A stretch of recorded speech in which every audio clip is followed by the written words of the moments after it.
Welcome guys. So in this video we are going to consider the concepts of conjugate acids and conjugate bases.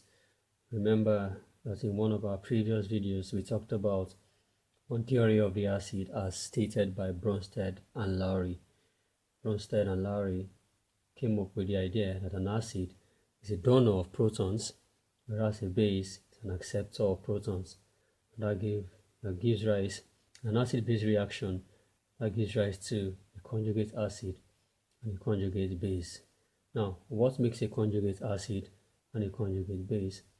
A conjugate acid is actually formed when after a base has accepted protons, whereas a conjugate base is formed after an acid has donated protons. So we're going to take one example right now to help us understand what this concept is talking about. Let us assume we have the following: ammonia reacting with water to give us the ammonium ion and the hydroxyl ion.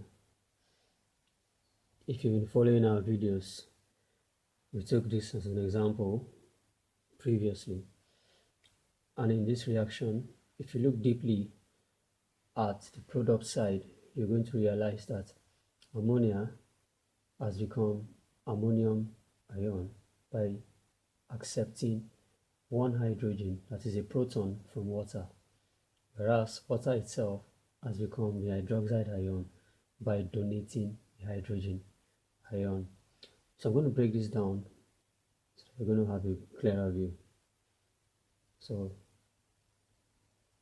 bringing ammonia out skeletally, you have NH3 reacting with water, which would appear in this form.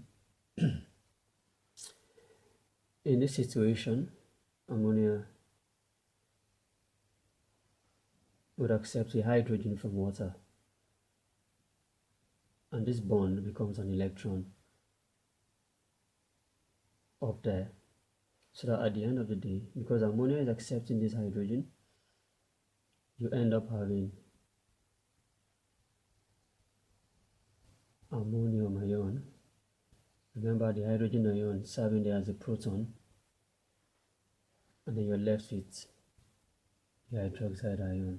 So if you watch carefully, NH3 accepted the hydrogen by, as indicated by the arrow, beginning from ammonia down to water. So ammonia has accepted the hydrogen ion, leaving behind the hydroxide ion.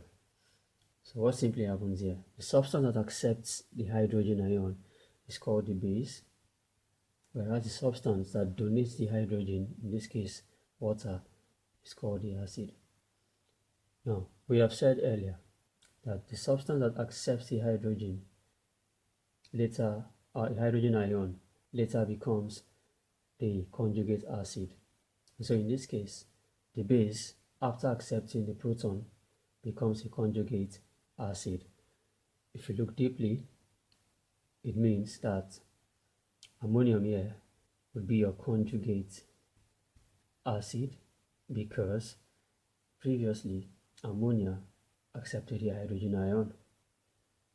A base, after accepting the hydrogen ion, becomes the conjugate acid, whereas the acid, after donating the hydrogen ion to the base, becomes a conjugate base. So basically, this is a concept of conjugate acids and bases. A conjugate acid is formed after a base accepts a hydrogen ion, what you call a proton, whereas a conjugate base is formed after an acid donates a hydrogen ion or a proton. Okay, so